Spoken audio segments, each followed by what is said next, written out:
I'm Sylvia Reed, 30 years old, and I never thought my family would turn a celebration into a public humiliation. Picture this: a glittering hotel ballroom in Philadelphia packed with tailored suits and forced smiles for my dad's 30th anniversary of his hotel chain.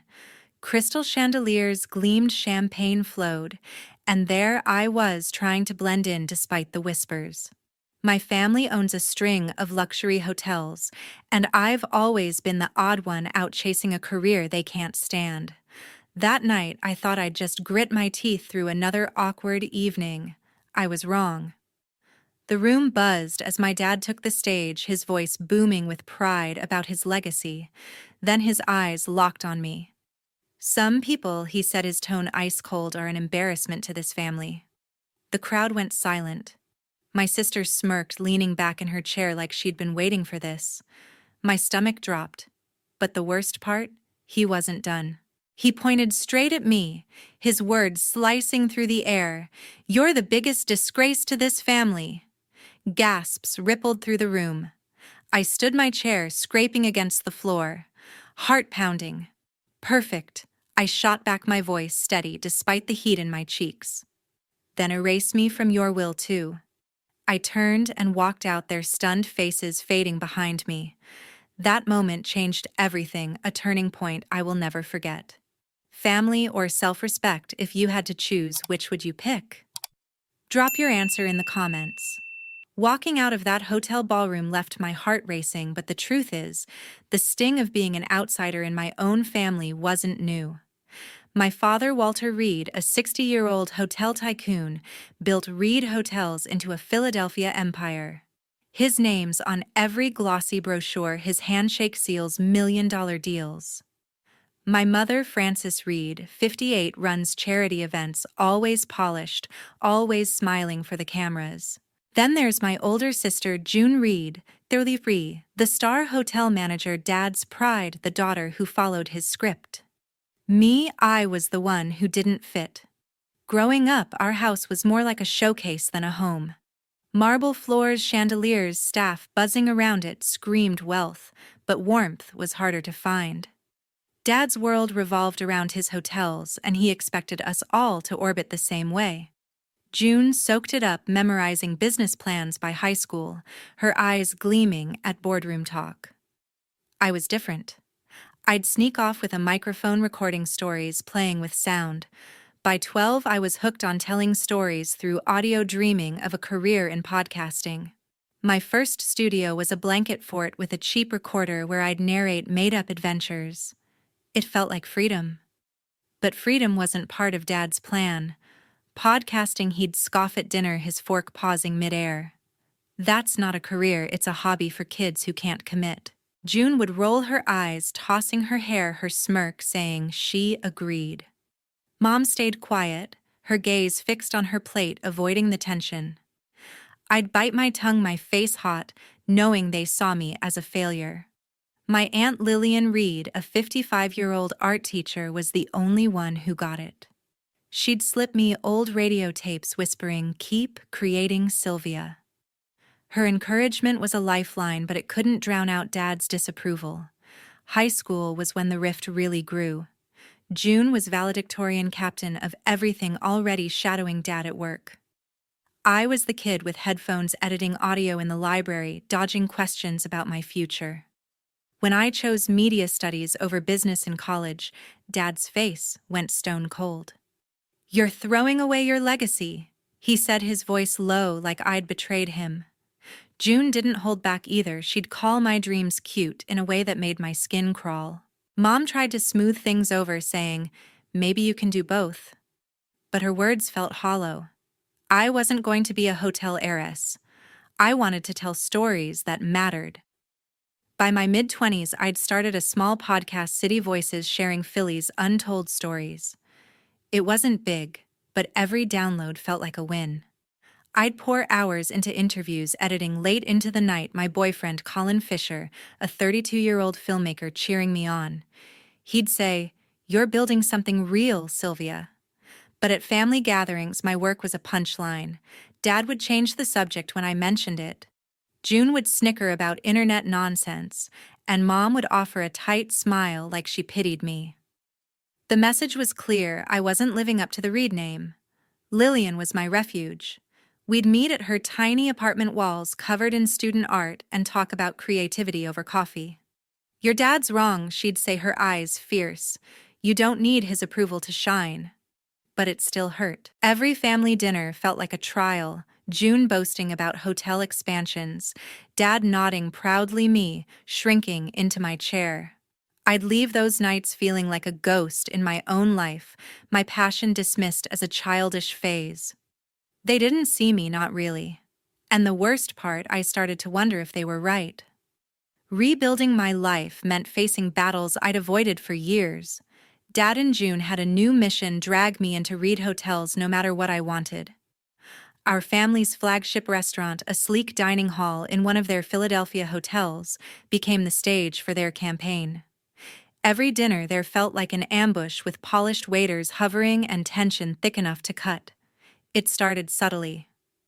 At one dinner, Dad leaned across the table, his voice calm but pointed. "Sylvia, you're wasting your potential," he said, slicing his steak. "Marketing for Reed Hotels would give you stability." I clenched my fork, my podcast's growing audience flashing in my mind. City Voices had just hit 5,000 downloads, a small victory I'd worked nights to earn. "I'm doing fine," I replied, keeping my tone even. June snorted, tossing her napkin down. "Fine. Your little hobby won't pay the bills." Her words stung, but I swallowed my retort, not wanting to escalate. Weeks later, the attacks got bolder. During another dinner, June bragged about landing a new hotel contract, her eyes flicking to me with a smug grin. "Some of us actually contribute to the family," she said. Dad nodded his approval, loud in his silence toward me. I spoke up, mentioning a local artist I'd interviewed for my podcast, hoping they'd listen. Dad cut me off. "That's not real work," he snapped. "You're embarrassing yourself." Mom shifted in her seat, her lips parting, but she said nothing. I felt my chest tighten, my pride bruised but intact. Aunt Lillian was my anchor. After one particularly brutal dinner, I met her at a coffee shop. "They're wrong about you," she said, her voice firm, pushing a sketchbook aside. "Your podcast is art, Sylvia. Don't let them dim that." Her words kept me going, but the pressure was relentless. Colin, my boyfriend, saw it too. One night, as we edited an episode together, he squeezed my hand. "You're killing it," he said. "They just don't get it." His support was everything, but it couldn't shield me from the next blow.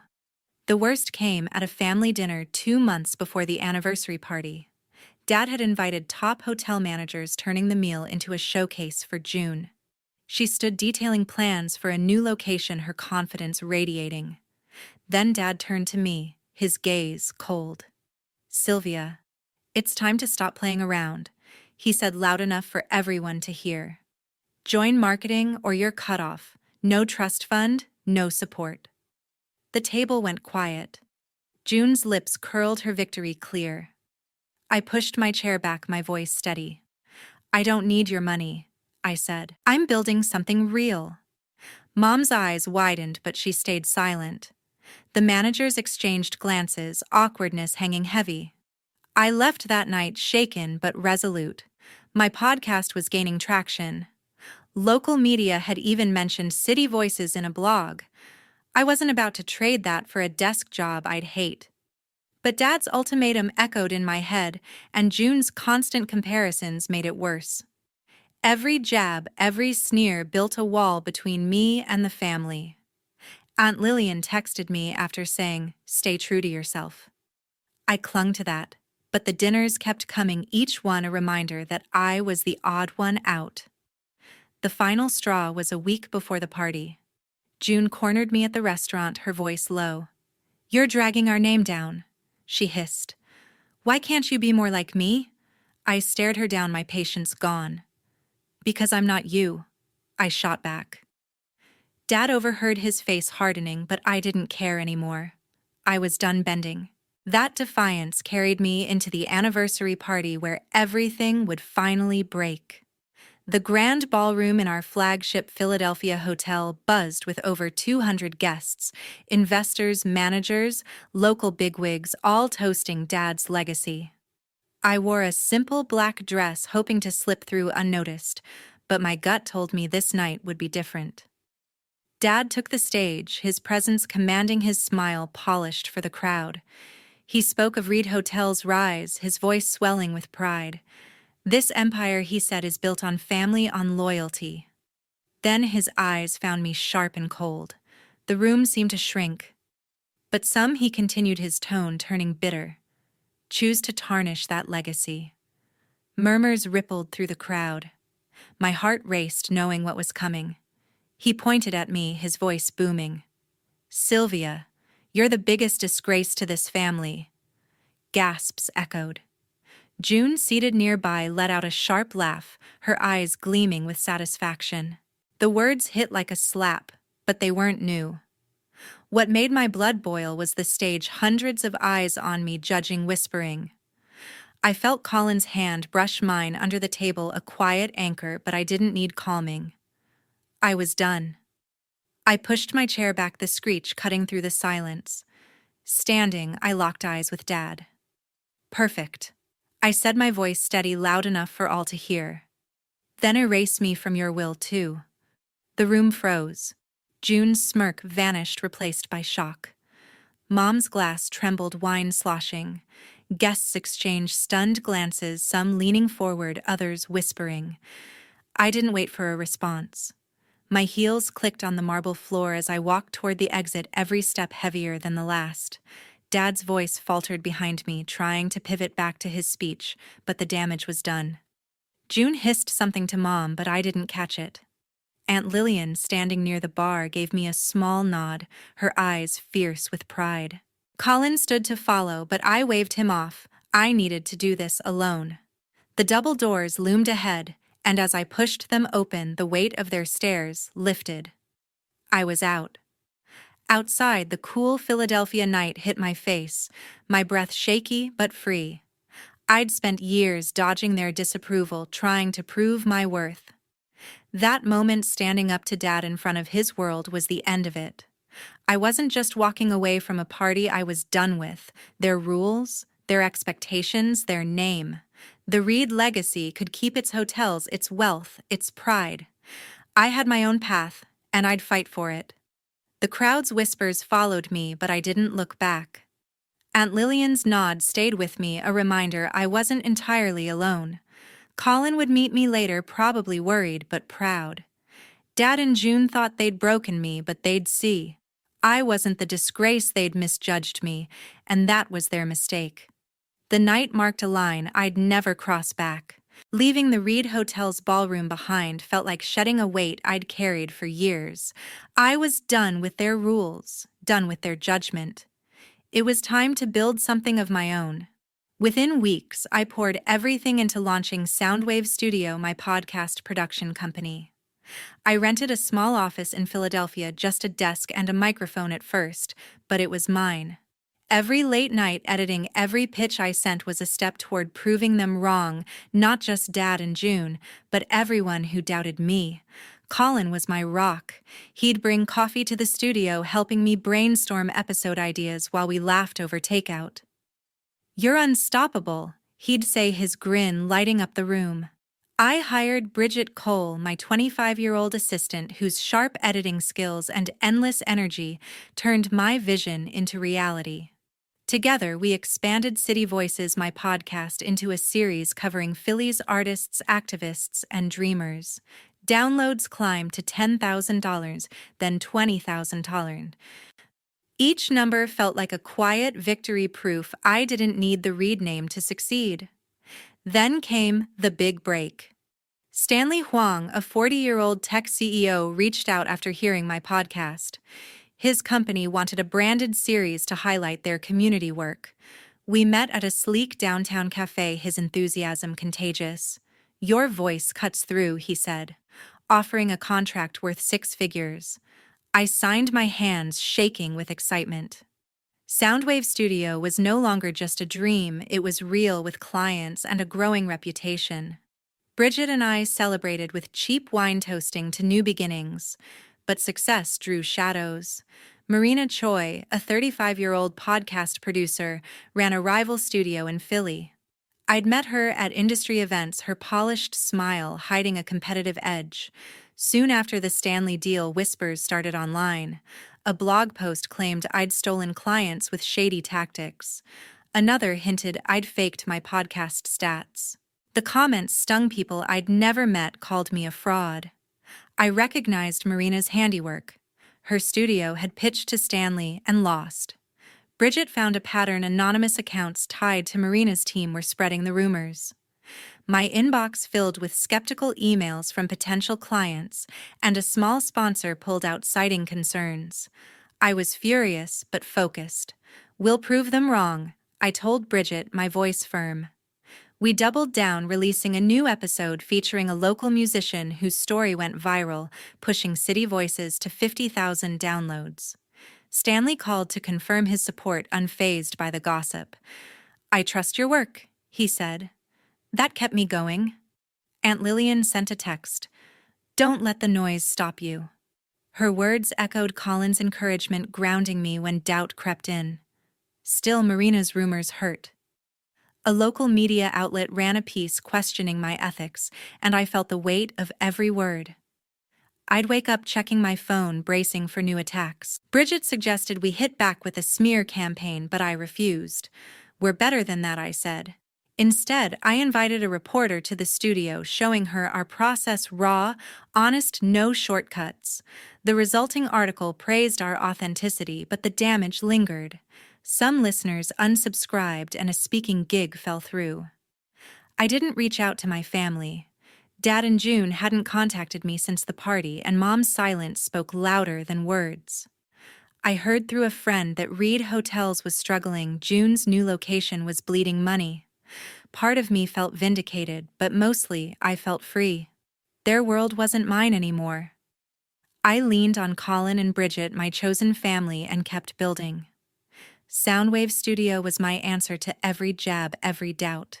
Marina's rumors didn't stop me, but they lit a fire under me. Soundwave Studio was my proof I could stand on my own, no Reed name required. With Bridget Cole by my side, my first employee and a 25-year-old editing genius, we turned our small Philly office into a hub of creativity. City Voices was hitting new highs with 75,000 downloads and a loyal listener base. We hired 2 more editors, cramped but buzzing with energy, and landed a deal with a local theater group for a narrative series. Every contract, every episode felt like a middle finger to the doubts Dad and June had thrown at me. Bridget was relentless. She'd stay late tweaking audio, her headphones on, coffee cups piling up. "We're building an empire," she'd say, half joking, her eyes bright with focus. Colin pitched in 2 filming promo clips for our social media, his camera catching the raw passion of our work. Aunt Lillian dropped by with homemade cookies, her voice warm. "You're doing what I always dreamed of," she said, her smile a quiet anchor. Their support kept me grounded, especially when the internet turned ugly again. Marina Choi wasn't done. Her rival studio, now losing ground to ours, launched a new wave of attacks. A podcasting forum post, thinly veiled, called "My Work Overhyped Fluff" and hinted I'd bribed clients for deals. Another anonymous tweet claimed I'd copied Marina's format. The accusations were baseless, but they spread fast. A potential sponsor emailed, hesitating, citing industry chatter. I felt my stomach twist, the old sting of being called a fraud creeping back. Bridget caught me staring at my screen, jaw tight. "Screw her," she said, slamming her laptop shut. "Let's drop a killer episode and shut them up." We did just that. Our next City Voices episode, a deep dive into a Philly chef's comeback story, hit 100,000 downloads in a week. Listeners flooded our inbox with praise, and a local radio station invited me for an interview. Stanley Huang, our tech CEO client, sent a note. "Your latest episode's a home run. Ignore the noise." His confidence bolstered mine, but Marina's tactics were relentless. A blogger, likely tipped off by her team, questioned my credentials, digging up my lack of a business degree. "Not a real producer," the headline read. I wanted to scream, but I channeled it into work instead. I called a team meeting. Bridget and the new editors gathered in our tiny office, the hum of mics in the background. "We don't play dirty," I said, my voice steady. "We win by being better." We brainstormed a new series, Philly Rising, showcasing entrepreneurs like me, underdogs fighting for their dreams. The first episode, featuring a street artist, gained traction, fast trending on local social media. It wasn't just a win, it was a statement. Marina could throw shade, but Soundwave Studio was carving its own space. Still, the pressure wore on me. Late nights, I'd scroll through comments, wincing at the hate. Colin would pull me away, his hand on mine. "You're bigger than this," he'd say, his voice calm but firm. Aunt Lillian mailed me a sketch she'd drawn, a woman breaking free from chains. "That's you," her note read. Their belief kept me from cracking, but Marina's shadow loomed. A major podcast festival invited us to speak, but the organizer mentioned concerns about my reputation, clearly Marina's doing. We got the slot, but it felt like a fight for every inch. My family stayed distant. I heard Reed Hotels was faltering. June's expansion was a mess, bleeding cash. Mom sent a text, vague and cautious. "Hope you're okay." I didn't reply. Dad and June hadn't reached out, and I wasn't chasing them. With every hurdle cleared, I found my stride. A year after walking out of Reed Hotel's anniversary party, I stood on a stage in Philadelphia, clutching the Content Creator of the Year award from the National Podcast Association. The spotlight burned, but the weight of the trophy felt like a shield. City Voices had exploded to 200,000 downloads, and Soundwave Studio was now a name in the industry. Bridget, standing backstage, flashed a grin, her pride louder than the applause. Colin squeezed my hand before I stepped up, whispering, "You earned this." I scanned the crowd, half expecting to see Dad or June, but they weren't there. That absence stung less than I thought it would. My acceptance speech was short. "This is for anyone who's been told their dreams don't matter," I said, my voice steady. "Keep going." The crowd roared, and for the first time I felt untouchable. Backstage, Stanley Huang shook my hand, his smile wide. "You're the real deal," he said, his company's series now a hit. Bridget and our team celebrated late into the night, the studio's tiny office packed with laughter and music. Aunt Lillian sent a painting, a vibrant cityscape with my silhouette at the center. "My hero," her note read. That meant more than any award. Meanwhile, Reed Hotels was crumbling. A business journal ran a feature on their decline, pinning it on June's mismanagement. Her new location, hyped as a game changer, was a money pit, empty rooms, bad reviews, staff quitting. Investors pulled out, and Walter's name, once gold in Philly's business circles, was now a cautionary tale. A contact in the industry told me Dad had lost a major partnership after a public spat with a client. June's arrogance, once her strength, was now her downfall. I didn't gloat, but I felt a quiet justice. Their empire was fading while mine was rising. Mom reached out after the award, her email tentative. "I'm proud of you," she wrote, suggesting coffee. I stared at the message, my thumb hovering over reply. Part of me wanted to meet to hear her out, but the years of silence, of her standing by while Dad and June tore me down, held me back. I typed a polite response. "Thanks, but I'm okay." Dad sent a letter, formal and stiff, hinting at reconciliation, offering a place at Reed Hotels. I read it once, then tossed it.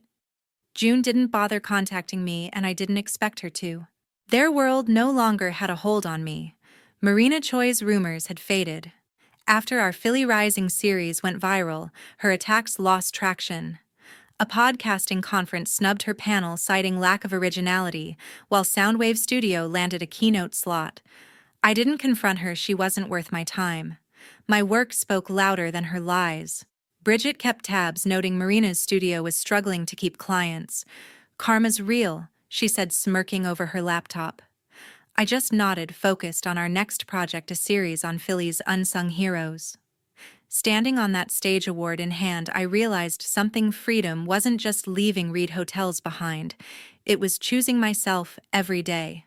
The pressure to conform to carry their legacy had nearly broken me, but I'd fought through Dad's ultimatums, June's sneers, Marina's smears. I built Soundwave Studio from nothing with Colin's quiet strength, Bridget's fierce loyalty, and Aunt Lillian's unwavering belief. They were my family now, not the Reeds. The lesson wasn't lost on me. Independence isn't just walking away. It's standing tall when everyone expects you to fall. Confidence isn't loud. It's the quiet certainty that you're enough. I looked out at Philly's skyline from my studio window, the city alive with stories waiting to be told. I was ready to tell them on my terms. Winning the award was a milestone, but my real joy came from giving back. Months after the ceremony, I poured my energy into organizing Soundwave Studio's first charity event, a fundraiser for arts education in Philadelphia's underserved schools.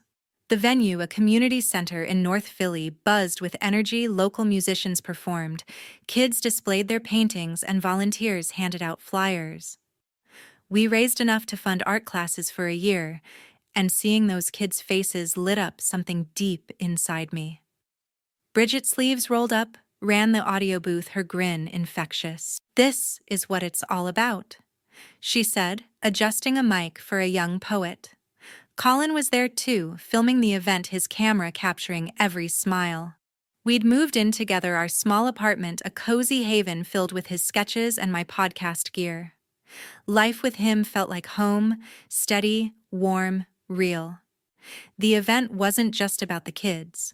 It was my way of proving what mattered. Soundwave Studio wasn't just a business, it was a platform for stories that deserved to be heard.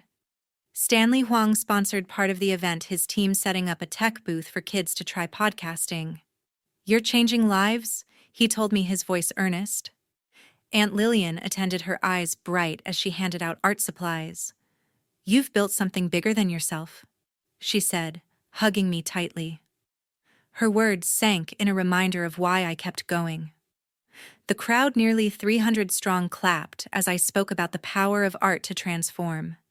For once, I wasn't fighting to prove myself, I was lifting others up. Marina Choi's shadow finally faded. A tech journalist uncovered her role in the smear campaign against me, tracing anonymous posts back to her studio's IP address. The podcasting community turned on her, her clients dropped contracts, and a major festival banned her for ethics violations. Her studio's social media went quiet, her reputation in tatters. Bridget showed me the article, her voice gleeful. "She's done," she said, high-fiving me. I didn't celebrate, though. Marina's fall wasn't my victory. My work was. Soundwave Studio's latest series, Voices of Tomorrow, featuring young artists, was climbing charts with 300,000 downloads. That was my answer to her lies. My family stayed distant. I heard Reed Hotels was on the verge of bankruptcy, June's mismanagement driving away what was left of their loyal clients. Dad's name no longer carried weight in Philly's business world. Mom sent another email asking to meet, but I let it sit unanswered. Their world, built on control, not connection, had nothing for me. I didn't need their approval anymore. Colin and I would spend evenings planning our next adventure, maybe a trip to record stories abroad. Bridget and the team were already pitching new series, Our Office Now, a bigger space with sunlight streaming in. Aunt Lillian's paintings decorated the walls, each one a reminder of her belief in me.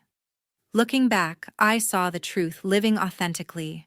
Not chasing someone else's expectations was my freedom. Dad wanted me to fit his mold. June wanted me to fail. Marina wanted me erased. But I chose my own path, telling stories, building community, giving back. That choice brought me a happiness I never found in their world. The fundraiser's success wasn't just about the money raised. It was about the lives touched, the voices amplified.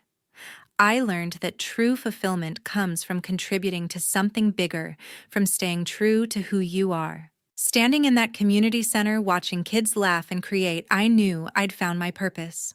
Colin's hand in mine, Bridget's laughter in the background, the hum of a city full of stories. This was my life, and it was enough.